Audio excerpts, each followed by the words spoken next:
Hello friends, welcome to crazy GK trick. आज हम बात करने वाले हैं एग्जिट पोल और ओपिनियन पोल के बारे में। फ्रेंड्स, हाल ही में गुजरात के, हिमाचल प्रदेश के और दिल्ली के एमसीडी चुनाव खत्म हुए हैं, वोटिंग खत्म हुई है और उसका रिजल्ट आने वाला है 8 दिसंबर को। मगर हम देखते हैं कि कल जैसे ही चुनाव की वोटिंग खत्म होती है उसके बाद से ही एग्जिट पोल आना चालू हो जाते हैं और उससे पहले ओपिनियन पोल आ रहे थे। तो आखिरकार क्या होते हैं एग्जिट पोल, क्या होते हैं ओपिनियन पोल? मीडिया इनको इतने अच्छे से दिखाता है, पब्लिक का भी उसमें मन लग जाता है। मीडिया को भी पता है कि यहाँ पर पब्लिक जानना चाहती है कि कौन चुनाव जीतेगा। तो ये जो विंडो आती है वोटिंग से लेकर इलेक्शन डिक्लेयर रिजल्ट डिक्लेयर होने तक की, इस विंडो में वो आपको क्या दिखाते हैं? एग्जिट पोल दिखाते हैं और आपको बांध के रखते हैं। मगर फ्रेंड्स, यहाँ पर बात आती है कि हमारे लिए क्या इंपॉर्टेंट है, स्टूडेंट के लिए यहाँ पर क्या इंपॉर्टेंट है और जनता को एग्जिट पोल से और ओपिनियन पोल से क्या समझना चाहिए। इन इशूज़ को आज हम कवर करेंगे। सबसे पहले मैं आपसे क्वेश्चन पूछना चाहूँगा कि क्या आपको पता है इंडिया में कौन सा वो रूल है, कौन सा वो कानून है जो ओपिनियन पोल और एग्जिट पोल को गवर्न करता है, उसके लिए कुछ अधिनियम लाता है? कौन सा अधिनियम है ये जो एग्जिट पोल को लेकर और ओपिनियन पोल को लेकर बोलता है? आज की वीडियो में जो हम बात करने वाले हैं, सबसे पहले तो हम ये समझेंगे कि आखिरकार ये पोल होते क्या है, एग्जिट पोल क्या होता है, ओपिनियन पोल क्या होता है, इसके बारे में बात करेंगे। फिर हम समझेंगे कि पर्पस क्या है इनका, क्यों आते हैं ये, इसलिए निकाले जाते हैं, यहाँ पर क्या मोटिव है, क्या पर्पस है, इसको समझने की कोशिश करेंगे। इलेक्शन कमीशन, हम देखते हैं कि इंडिया का जो इलेक्शन कमीशन है वो लगातार इनके अगेंस्ट बोलता है। वो चाहता है ये बंद हो जाए, बैन लग जाए इन पर, ओपिनियन पोल पर, एग्जिट पोल पर। तो इलेक्शन कमीशन ऐसा क्यों बोलता है उसको भी समझेंगे। फिर बात आती है यहाँ पर कि इंटरनेशनली क्या प्रैक्टिसेस हैं, दूसरी देश जो विकसित देश हैं, खासकर यूरोप में, यूएसए में क्या है, यूके में क्या होता है इन पोल्स को लेकर, उसके बारे में बात करेंगे। फिर बात आती है अल्टीमेटली कि क्या निष्कर्ष हम निकाल सकते हैं, क्या आगे की राह हम देख सकते हैं इन पोल्स को लेकर। आइए सबसे पहले समझ लेते हैं कि आखिरकार ये होते क्या है। तो ओपिनियन पोल की अगर हम बात करें तो यहाँ पर दो चीज़ें याद रखनी है। एक तो पहली बात, ये जो वोटिंग होती है, वोटिंग से पहले ये हो जाता है, तो प्री इलेक्शन सर्वे बोलते हैं इसको, प्री इलेक्शन सर्वे। यहाँ पर जो मतदाता है, वोटर है, उससे बहुत सारे सवाल किए जाएंगे इलेक्शन से रिलेटेड मुद्दों पर। किस पार्टी को वो सपोर्ट करने वाला है, किसको करता था, उसके क्या मुद्दे हैं, बेरोजगारी मुद्दा है, इन्फ्लेशन मुद्दा है, ह्यूमन सेफ्टी मुद्दा है, डेवलपमेंट मुद्दा है, एजुकेशन मुद्दा है, क्या उसके मुद्दे हैं, किसको वो सपोर्ट करने वाला है, किसको वो करता था। तो एक बेसिक वो क्वेश्चन के हिसाब पे आंसर लिए जाएंगे, एक सर्वे कराया जाएगा और उसके हिसाब से प्रिडिक्शन होता है, प्रिडिक्शन होता है यहाँ पर, अनुमान लगाया जाएगा कि कौन सी पार्टी आगे चल रही है, कौन सी पार्टी पीछे चल रही है। ये होता है ओपिनियन पोल में। एग्जिट पोल में थोड़ा उल्टा हो जाता है। ये क्या कब होता है? ओपिनियन पोल इलेक्शन से पहले ही हो जाएगा, जब इलेक्शन खत्म हो गया, आप वोट डाल के आ गए, वोटर वोट डाल के आ चुका है, you have cast your vote, आपने वोट डाल दिया। बाहर आपको ये मिल जाएंगे मीडिया वाले या सर्वे वाले, पूछेंगे कि किसको डाल के आए, आपसे पूछेंगे किसको डाल के आए, आप बताओगे। तो उसके आधार पर यहाँ पर जो वोटर ने जिसको वोट डाला है, उसकी ऑनेस्टी को ट्रस्ट करते हुए कि वो सच बता रहा है, उसके आधार पर कुछ लोगों से सवाल पूछेंगे, एक सैंपल साइज आएगा और फिर बताएंगे कि कौन सी पार्टी जीत सकती है इलेक्शन। तो ये एग्जिट पोल, कितनी सीटें मिल सकती हैं, कैलकुलेशन होता है, उसका पूरा मेथड होता है, उसके हिसाब से बताया जाता है। मगर यहाँ पर वोटर से डायरेक्टली पूछा जाता है कि किसको वोट दिया है, वो चाहे तो नहीं भी बताएं, बताते हैं, ट्रस्ट करके उसके हिसाब से एक आता है। तो ये एग्जिट पोल का काम हो गया।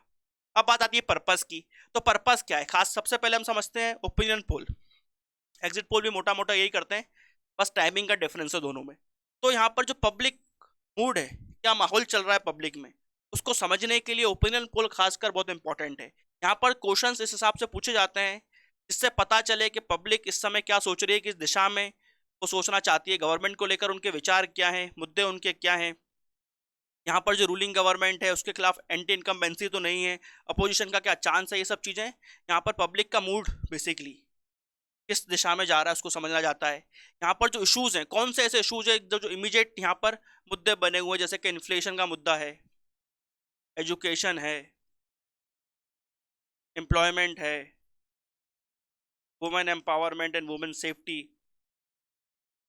इक्वल अपॉर्चुनिटी एक मुद्दा है, फार्मर्स के कुछ इशू हो सकते हैं। लोकल इश्यूज बहुत इंपॉर्टेंट हो जाते हैं, खासकर जब राज्य के चुनाव और एमसीडी चुनाव हो। तो लोकल क्या इशू चल रहे हैं, रोड का इशू है, वहाँ पर इलेक्ट्रिसिटी का इशू है, और क्या इशू है, नेशनल डेवलपमेंट के भी कई बार इशू इन्वॉल्व होते हैं। तो बेसिकली कौन से इशू सबसे ऊपर हैं, क्या प्रायोरिटी है जनता की उस समय, बहुत सारे इशू होते हैं, हर पब्लिक के अलग प्राथमिकता होती है, तो प्राथमिकता को समझना भी इंपॉर्टेंट है। तो यहाँ पर इशू समझने के लिए भी कराया जाता है।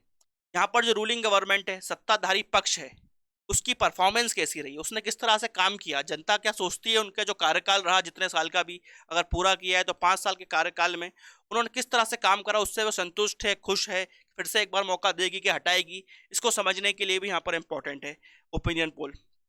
और अल्टीमेटली जो ओपोजिशन है, विपक्ष विपक्ष की क्या भूमिका रहने वाली है, क्या उसके पास चांस है यहाँ पर, क्या उसके पास चांस नहीं है, ये सब चीज़ें भी यहाँ पर ओपिनियन पोल और एग्जिट पोल में पता चलती हैं। विपक्ष के यहाँ का जो विश्लेषण है इस हिसाब से किया जाता है कि यहाँ पर क्या हो सकता है, पॉसिबिलिटी क्या, ऐसा प्रोबेबिलिटी का खेल है। अल्टीमेट रिजल्ट तो 8 तारीख को ही आएगा इस चुनाव का, और हर चुनाव का उसी दिन आता है, इलेक्शन कमीशन डिक्लेयर करता है, मगर ये सिर्फ यहाँ पर क्या चल रहा है, प्रोबेबिलिटी, रुझान है, ये सब रुझान है, रिजल्ट नहीं है, रुझान है। यहाँ पर सिर्फ एक डिबेट किया जा रहा है एक डिसीजन को लेकर, जो गलत सही दोनों हो सकती है। अब बात आती है इलेक्शन कमीशन की, तो इलेक्शन कमीशन यहाँ पर ये बोलता है, सबसे पहले जो ऑब्जेक्शन उसने लिए हैं, क्यों लिए हैं, ये जो ऑब्जेक्शन इलेक्शन कमीशन ले रहा है अकेले के नहीं है, बहुत सारी पॉलिटिकल पार्टीज भी यहाँ पर सेम चीज बोलती हैं, बहुत सारे एक्सपर्ट्स भी यहाँ पर यही चीज बोलते हैं ओपिनियन पोल और एग्जिट पोल को लेकर। सबसे पहले ये बोला जाता है कि जो प्रश्नावली है यहाँ पर, जो प्रश्नावली क्वेश्चन है, उसके साथ जो क्वेश्चंस आप पूछ रहे हो उस पर बहुत चीज़ें डिपेंड करती हैं। अगर मैं आपसे वो क्वेश्चन नहीं पूछूंगा जिसका आंसर आप मेरे अपोजिट में दे सकते हो, तो वो रिफ्लेक्ट नहीं करेगा वहाँ पर। तो यहाँ पर जो एजेंसी यहाँ पर सर्वे करा रही है और वो क्वेश्चन भी वही तैयार कर रही है, तो क्वेश्चन वो क्या पूछती है, डाटा किस तरीके से इकट्ठा किया जाता है, उस डाटा के साथ फिर कौन से मेथड, कौन से फॉर्मूले लगाए जाते हैं ताकि आप एक, क्योंकि आप सैंपल साइज तो आपका 1000, 3000, 5000 होगा, उसके आधार पर आप 5.5 करोड़ वोटर क्या डिसाइड करने वाले हैं आप ये बता दोगे 5000 के सैंपल से। तो किस तरीके से क्या हो सकता है वहाँ पर, वो सिस्टम क्या है। तो इलेक्शन कमीशन का कहना है कि ये सब चीज़ें जब कंबाइन होती हैं तो अल्टीमेटली एक एस्टिमेट ही आ पाता है, और वो एस्टिमेट सही नहीं हो सकता, तो बेसिकली गुमराह करने का काम कर रहे हैं यहाँ पर, एग्जिट पोल हो या ओपिनियन पोल हो, तो गुमराह करा जा रहा है, तो ये गलत है। उनका पहला पॉइंट तो ये है। दूसरी बात ये है यहाँ पर कि क्वेश्चन की भाषा, कौन सा क्वेश्चन पूछा गया, चॉइस क्या दी गई, उसकी भाषा क्या थी, उस क्वेश्चन को पूछने की टाइमिंग क्या थी, इन चीज़ों पर भी डिपेंड करता है कि सामने वाला आदमी या जो भी वहाँ पर व्यक्ति है वो आंसर क्या देगा, उसका आंसर क्या आएगा, क्वेश्चन की टाइमिंग पर, वर्डिंग पर और चॉइस पर डिपेंड करता है। तो ये चीज़ें कहीं ना कहीं इन्फ्लुएंस करती है ओपिनियन पोल के रिजल्ट को, एग्जिट पोल के रिजल्ट को। तो ये भी एक बहुत बड़ा ऑब्जेक्शन है। एक और ऑब्जेक्शन ये लिया गया है कि खासकर जो पॉलिटिकल पार्टीज लगाती हैं एक दूसरे पर, ये जो एजेंसीज कंडक्ट करा रही हैं सर्वे यहाँ पर, ये एजेंसी कहीं ना कहीं पॉलिटिकल पार्टी के ही फंडिंग से काम कर रही हैं या फिर इनके इन्फ्लुएंस में काम कर रही हैं, इनके लिए काम कर रही है, इनके बीच में कुछ नेक्सेस है, यहाँ पर ये बोला जाता है। तो अपने हिसाब से रिजल्ट निकलवाने के लिए वो एजेंसी को कॉन्ट्रैक्ट देती हैं कि जाके सर्वे करो, मगर उनको पता है रिजल्ट अपने हिसाब से ही देना है उनको। तो यहाँ पर माल प्रैक्टिसेस का भी यहाँ पर ऑब्जेक्शन लिया गया है। इसको देखते हुए इलेक्शन कमीशन ने बोला कि जो भी न्यूज़पेपर चैनल जो भी निकालते हैं यहाँ पर एग्जिट पोल, ओपिनियन पोल, तो उनको पहले सैंपल साइज बताना पड़ेगा, कितने लोगों से आपने बात करी है, डिटेल बताओ कौन से तरीके से, कौन से फॉर्मूले से, कौन सी एल्गोरिदम लगाई है आपने जिससे आपको ये पता चल रहा है, उसका मेथड बताओ। आपने जब इतना काम कर रहा था आपको पता होगा कि एरर क्या आ सकता है, तो एरर भी बताओ। 5% का एरर आए, 10% का एरर एक्सपेक्ट करें, 20 का करें, तो वो एरर का मार्जिन भी आपको बताना पड़ेगा। उसी के साथ आपको यहाँ पर जो पोलिंग एजेंसी है उसका बैकग्राउंड क्या है वो भी बताना पड़ेगा उसके पीछे, ताकि पारदर्शिता बनी रहे। तो ये चीज़ें इलेक्शन कमीशन ने बोली हैं। और ये बोलने से पहले इससे पहले एक बैटल भी चला मीडिया के बीच में, इलेक्शन कमीशन के बीच में, उसको भी समझ लेते हैं। बात शुरू होती है 1997 में, दिसंबर की बात है। उस समय के चीफ इलेक्शन कमिश्नर रहे डॉक्टर MS गिल। तो उनका ये इसको लेकर विचार था कि ओपिनियन पोल के बारे में और एग्जिट पोल के बारे में एक सर्वदलीय बैठक बुलाई जाए। तो हर पॉलिटिकल पार्टी आती है वहाँ पर और वो अपने मत रखती है, और मेजोरिटी मत ये आता है कि ओपिनियन पोल और एग्जिट पोल को बैन कर देना चाहिए।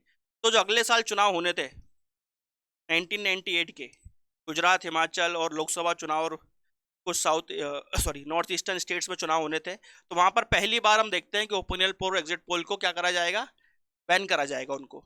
जैसे ये बैन करते हैं तो मीडिया यहाँ पर बोलता है ये article 19 freedom of speech and expression, इसके खिलाफ जा रहा है हमारा। तुरंत वो चले जाएंगे सुप्रीम कोर्ट के पास। सुप्रीम कोर्ट उस समय सुनवाई करता है मगर कुछ रिजल्ट नहीं देता और गाइडलाइंस पर बैन भी नहीं लगाता है। तो इस इलेक्शन में पहली बार ये फॉलो हो जाता है। ना, कुछ रिजल्ट नहीं आया मगर सुप्रीम कोर्ट से, मगर बैन भी नहीं लगाया सुप्रीम कोर्ट ने। तो 1998 ये पहला इलेक्शन था। अब हुआ क्या, 1999 में लोकसभा इलेक्शन फिर से कराए गए, सरकार गिर गई थी, तो फिर से यहाँ पर बैन लगा दिया गया इलेक्शन कमीशन द्वारा। और फिर से मीडिया बोलता है article 19, freedom of speech and expression, पहुंच गए फिर से वो सुप्रीम कोर्ट। अब सुप्रीम कोर्ट जैसे ही वो पहुंचते हैं तो सुप्रीम कोर्ट यहाँ पर एक संवैधानिक बेंच नियुक्त कर देता है, कॉन्स्टिट्यूशनल बेंच नियुक्त होती है जो सुनवाई करती है। और सुनवाई करने के बाद कोर्ट यहाँ पर ये बोलता है कि इलेक्शन कमीशन के पास ये पावर कहाँ से आ रही है कि वो ओपिनियन पोल को और एग्जिट पोल को बैन करिए, पावर आ कहाँ से रही है, उसका कोई संवैधानिक यहाँ पर ग्राउंड नहीं है, कोई एक्ट नहीं है जो ये पावर दे रहा है, कोई लीगल सैंक्शन होना चाहिए इसके पीछे। देश तो कानून पर चलेगा, लॉ एंड ऑर्डर के पे चलेगा, तो रूल ऑफ लॉ है इंडिया में, तो वो रूल कहाँ से आ रहा है, ये यहाँ पर कहीं दिया नहीं है, कहाँ से आप ये पावर ला रहे हो। तो यहाँ पर इन्होंने इनवैलिड कर दिया, तो मीडिया यहाँ पर जारी कर सकता है। तो फिर इलेक्शन कमीशन जाता है लॉ मिनिस्ट्री के पास, और लॉ मिनिस्ट्री से अपील करता है कि एक एक्ट बनाया जाए अलग से या कुछ चेंज करा जाए। तो रिप्रेजेंटेशन ऑफ पीपल्स एक्ट, इसके अंदर 1951, इसके अंदर चेंज करा जाता है, और सेक्शन 126 ए के तहत, सेक्शन 126 ए के तहत सिर्फ एग्जिट पोल पर एक समय सीमा बांधी जाती है। इसके लिए लॉ बनाए जाते हैं। ओपिनियन पोल पर अभी भी सहमति नहीं आ पाई है। ओपिनियन पोल के लिए जब इलेक्शन कमीशन गया तो वहाँ पर एक ही पार्टी थी, जो आता है कि बीजेपी ने बोला कि ओपिनियन पोल को बैन नहीं करना चाहिए, बाकी पार्टियां चाहती थी करना। उसके बाद ये मामला भी लंबित ही है, लॉ मिनिस्ट्री ने कुछ बोला नहीं है इस पर, और कोई एक्ट भी नहीं आया। तो ओपिनियन पोल को लेकर क्लैरिटी नहीं है, हमारे एग्जिट पोल को लेकर सेक्शन 126 ए किया जाता है। तो उसके तहत ही इलेक्शन कमीशन बताता है कि किस समय सीमा के बाद आप एग्जिट पोल जारी कर सकते हैं किसी भी चुनाव के। वो समय सीमा कौन बताएगा, इलेक्शन कमीशन ही बताएगा। तो इस तरह का पूरा सिनारियो रहा इंडिया में। अब बात आती है कि इंटरनेशनली क्या होता है। इंटरनेशनली क्या होता है, तो जो 16 देश हैं, यूरोपियन कंट्रीज की बात करें, यूरोपियन यूनियन की जो कंट्रीज हैं 16, वहाँ पर ओपिनियन पोल पर बैन है, मगर ये बैन कंप्लीट बैन नहीं है। मान लीजिए 10 तारीख को चुनाव है, तो वो बता देंगे कि 10 दिसंबर से चुनाव है, तो 1 दिसंबर के बाद ओपिनियन पोल आप नहीं दिखा सकते। कुछ जगह 1 महीने से पहले का होता है, कुछ जगह 10 दिन, कुछ जगह 7 दिन, कंट्री पर डिपेंड करता है, मगर ओपिनियन पोल पर बैन है। और एग्जिट पोल के जो कानून इंडिया में है वही कानून वहाँ पर भी है कि वोटिंग के जिस दिन खत्म होती है वोटिंग, उस दिन के बाद ही आप एग्जिट पोल दिखा सकते हो। यूके में मगर अलग कानून है। यूके में कोई किसी पर पाबंदी नहीं है, रिस्ट्रिक्शन नहीं है, आप पब्लिश कर सकते हो एग्जिट पोल को। एग्जिट पोल को लेकर मर्यादा फॉलो होती है कि वो वोटिंग के दिन के बाद ही आता है, उसका फिलोसफी भी वही है एग्जिट पोल की, पर वहाँ पर कोई बाधा नहीं है। अब बात करते हैं अमेरिका की, यूएस की। तो यूएस में तो फ्रीडम सबसे ज़्यादा है, सबको पता है, तो वहाँ पर तो बिल्कुल भी कोई रिस्ट्रिक्शन नहीं है। मगर वहाँ पर एक जो अच्छी चीज़ हुई है वो ये है कि मीडिया ने खुद अपनी जिम्मेदारी को समझते हुए, अपनी लोकतांत्रिक जिम्मेदारी को समझते हुए खुद ये डिसाइड करा कि एग्जिट पोल हम वोटिंग के बाद ही लेकर आएंगे, और खुद के लिए गाइडलाइंस बनाई, सेल्फ रेगुलेशन जिसको हम बोलते हैं। ये सेल्फ रेगुलेशन हो गया, जो डेमोक्रेसी के लिए, लॉ एंड ऑर्डर के लिए काफ़ी इंपॉर्टेंट होता है। तो सेल्फ रेगुलेशन, सेल्फ सेंसरशिप भी इसको बोल सकते हैं, वो मीडिया ने खुद कर ली यूएस में, दिखाता है कि वो कितने सोच में और कितने विचारों में आगे हैं। तो यूएसए में यह प्रथा चली आ रही है। अब बात आती है फ्रेंड्स के इंडिया के लिए या फिर हमारे लिए क्या कंक्लूजन और वे फॉरवर्ड यहाँ पर हो सकता है। तो बेसिक बात जो हमको समझ में आती है कि एग्जिट पोल हो चाहे ओपिनियन पोल हो, उसके अंदर कंप्लीट 100% गारंटी किसी चीज़ की नहीं है। वो सिर्फ क्या है, एक रुझान है, एस्टिमेशन है, प्रोबेबिलिटी है।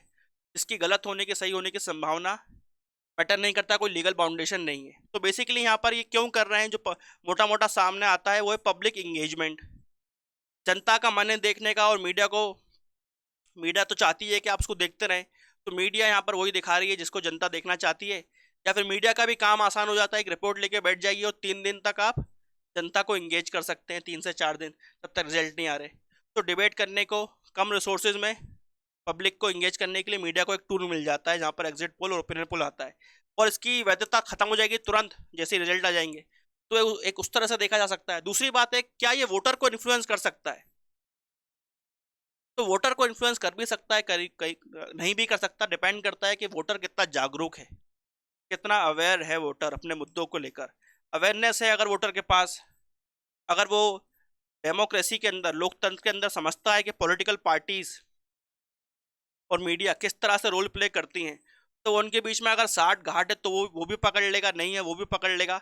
मगर वोटर यहाँ पर अवेयर, सबसे अवेयरनेस होनी चाहिए, और डेमोक्रेसी के अंदर उसकी क्या जिम्मेदारी है और क्या रोल है। अगर वो वोटर समझता है कि लोकतंत्र में उसका क्या दायित्व है, क्या जिम्मेदारी है, और उसको लेकर उसको चेतना है उसके अंदर, तो ये चीज़ उसको इफेक्ट नहीं भी करेगी, तो डिपेंड करता है कि किस पर्सपेक्टिव से चीज़ें आ रही हैं। वे फॉरवर्ड यहाँ पर फ्रेंड्स यही हो सकता है कि जैसे कि मीडिया यहाँ पर एक स्टेक होल्डर है, वोटर स्टेक होल्डर है, इलेक्शन कमीशन स्टेक होल्डर है, क्योंकि इलेक्शन कमीशन का काम है कि इंडिया में फेयर और फ्री इलेक्शन हो, फेयर एंड फ्री इलेक्शन कराना काम है इलेक्शन कमीशन का। तो यहाँ पर ये 3 मेजर स्टेक होल्डर और लास्ट है पॉलिटिकल पार्टीज। ये चारों स्टेक होल्डर्स हैं, ये चारों चाहें तो लोकतंत्र को ध्यान में रखते हुए खुद के लिए सेल्फ रेगुलेशन कर सकते हैं, खुद सेल्फ सेंसरशिप कर सकते हैं। तो वो सबसे बेस्ट तरीका होता है, क्योंकि एक डेमोक्रेटिक तरीके से ही कुछ रिजल्ट आए, लोकतांत्रिक तरीके से ही कोई डिसीजन लिया जाए, तो वो बेस्ट होता है, लॉन्ग लास्टिंग होता है। तो ये सबसे अच्छा वे फॉरवर्ड हो सकता है, मगर डिपेंड करता है कि हर स्टेक होल्डर यहाँ पर इन्वॉल्व होता है कि नहीं। तो फ्रेंड्स, यहाँ पर हमने बात करी ओपिनियन पोल के बारे में, एग्जिट पोल के बारे में। आपके इस पर क्या राय है वो भी कमेंट बॉक्स में जरूर बताइएगा। लास्ट में आपसे एक क्वेश्चन यहाँ पर हमने डिस्कस करा, तो बताइए कौन सा वो साल है जब पहली बार इलेक्शन कमीशन ने गाइडलाइंस निकाली थी एग्जिट पोल के लिए और ओपिनियन पोल के लिए। अगर आपने लेक्चर सुना है तो आप आंसर आराम से दे सकते हैं। अपनी राय जरूर बताइएगा। आई होप आपको ये वीडियो इन्फॉर्मेटिव लगा होगा। ऐसे और वीडियो देखने के लिए इस वीडियो को लाइक करें, शेयर करें और हमारे चैनल को सब्सक्राइब करें। Till then friends, bye bye and take care.